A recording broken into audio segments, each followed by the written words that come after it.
রাজনগরের রেশমি karate academy থেকে 8 জন ছাত্রী দীঘার ক্যাম্পে অংশ নিতে চলেছে। রাজনগরের রেশমি ক্যারাটে একাডেমি থেকে 8 জন প্রশিক্ষণরত ছাত্রী আসন্ন দীঘার ক্যারাটে ক্যাম্পে অংশ নিতে চলেছে।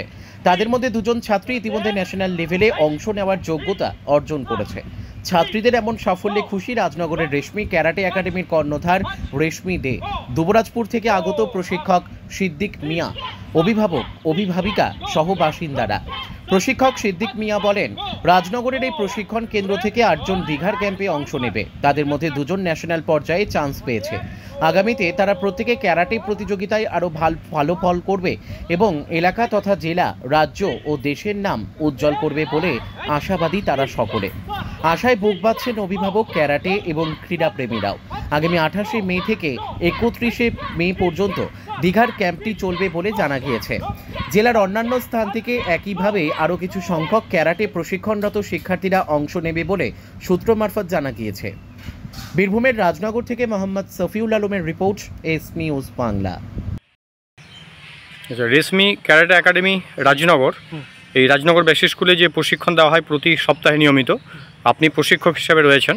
তো আমাদের কাছে যেটুকু খবর আছে সেটা হচ্ছে আপনার এই কেন্দ্র থেকে, এখানে যে প্রশিক্ষণ কেন্দ্র, এখান থেকে বেশ কয়েকজন ন্যাশনাল পর্যায়ে চান্স পেয়েছে এবং খুবই শীঘ্র তারা দীঘাতে যে ক্যাম্প হবে সেখানেও তারা চললো। তো এ বিষয়ে আমরা আপনার একটু প্রতিক্রিয়া জানতে চাইছি। আমার এখান থেকে রেশমি ক্যারাটে একাডেমি থেকে 7টা আমার ছাত্র যাচ্ছে। আচ্ছা, তার মধ্যে 2 জন এখানে ন্যাশনালে চান্স পেয়েছে। তারা দীঘা ক্যাম্পে 27 তারিখ থেকে ক্যাম্প, আমরা 28 তারিখে ওইখান থেকে ক্যাম্প শুরু হবে। আমরা 31 তারিখে বাড়ি ফিরে যাব। আচ্ছা, মানে এই মে মাসে 31 তারিখে আমরা বাড়ি ফিরে যাচ্ছি। তো আমাদের এখান থেকে 2 জন যারা ন্যাশনালে চান্স পেয়েছে তারা ওইখানে ট্রেনিং করতে যাচ্ছে বিশেষ করে। তার সাথে এমনি যারা যাচ্ছে তারাও ট্রেনিং করতে যাচ্ছে।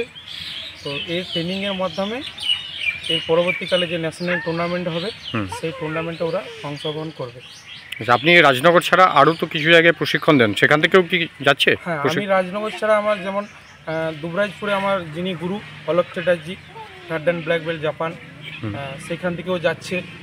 তার খয়রাসোল থেকেও যাচ্ছে, যেমন হেতমপুর থেকেও যাচ্ছে, বক্রেশ্বর থেকেও যাচ্ছে। আচ্ছা, বিভিন্ন জায়গা থেকে বিভিন্ন ইন্সট্রাক্টর সবাইকে ক্যাম্প নিয়ে যাচ্ছে। যারা যারা চান্স পেয়েছে বা এমনিও ক্যাম্প করতে পারে সে যাচ্ছে।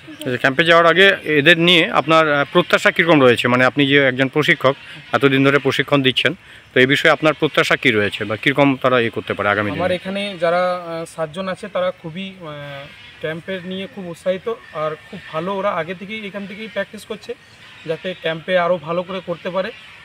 আমার ছাত্ররা সবাই ভালোভাবে প্র্যাকটিস করছে, তার জন্য আমি খুব গর্বিত। প্লাস রাজনগরবাসীও খুব গর্বিত। এখানে যে আমাকে যিনি এনেছেন রেশমি দে, সেও খুব গর্বিত। তাকে বিশেষ করে মানে এইখানে আনার জন্য তাকে বিশেষ করে ধন্যবাদ। তিনি সব কিছু এখানে শুরু করেছিল ফার্স্ট টাইম। আচ্ছা, তার জন্য আমি খুব কৃতজ্ঞ। আচ্ছা, আপনার নাম এবং? আমার নাম সিদ্দিক মিয়া, আচ্ছা, first and black belt Japan. আচ্ছা, ধন্যবাদ।